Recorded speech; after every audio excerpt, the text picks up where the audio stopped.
Hello, so today we're going to be making a Christmas tree fillable bauble. I've got my bauble in 2 halves, and I'm going to start off by just with some red tissue paper. We're going to make some little berries, so I'm just scrunching it up, giving it a tear. Don't have to be too careful with this, so just rip off little random pieces and giving it a scrunch up and dropping it inside the bauble.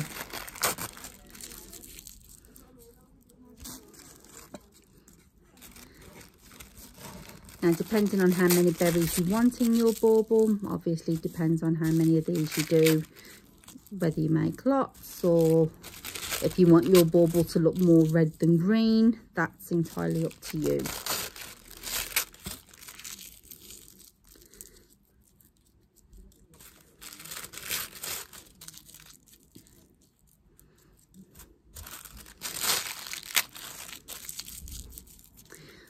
So that's my red. So with the green, I'm going to tear bigger pieces, and I'm not scrunching it quite so tight, so we're leaving it a bit bigger. Now, depending on how tight you scrunch up your tissue, depends on how full your bauble is going to be and how much movement the pieces have. So I'm just going to keep these quite big, quite chunky. Now, when it comes to clipping the balls all together, they are a little bit tricky. Be patient, take your time. You don't want to crack your bauble.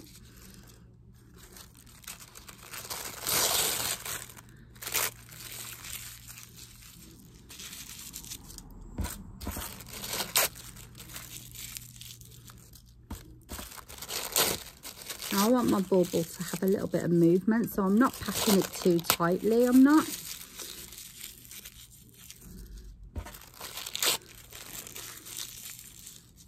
I'm going to leave it at that. I'm going to take the 2 halves. This is where you have to be careful you don't lose your filling.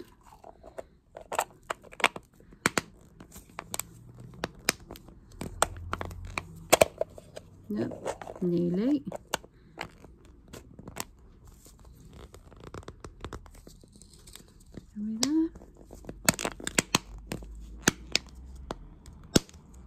There we go, we're done.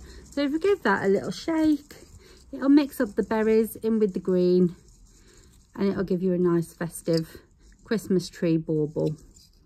Okay, now what I'm going to do with this one, we're going to add a little bit of sparkle to it. So I'm just going to use an old candle tin. You can use a cup just to sit your bauble in whilst you I'm just going to line up those holes on the top so we can thread our ribbon later. Oops, it's popped undone. That's it. That's better. Okay, so I'm using glue in a little bag. I've just snipped the ends so that it's a little bit like a piping bag. And I'm going to just put some little sparkly bits on. Tiny little dabs of glue. Again, you can do any kind of shapes, patterns you like. There's nothing particular about what you've got to do. And then I've got a pot with some glitter.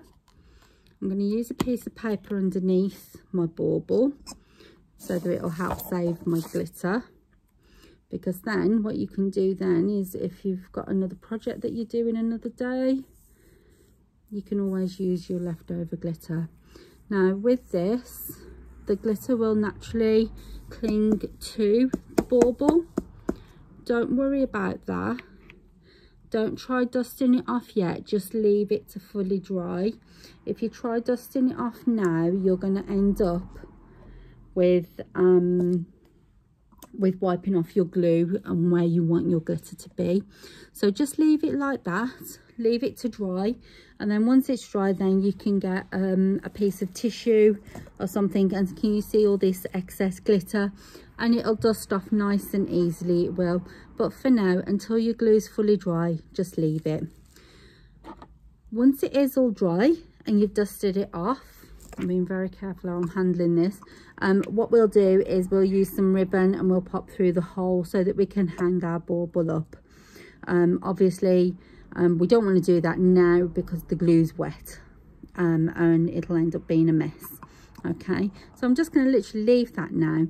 There's lots of different ways you can fill your baubles. Don't forget, we can also use chocolates and put chocolates inside, other sweets. If you wanted to put wax melts or any other small gifts, you can use lots of different ideas to fill your baubles.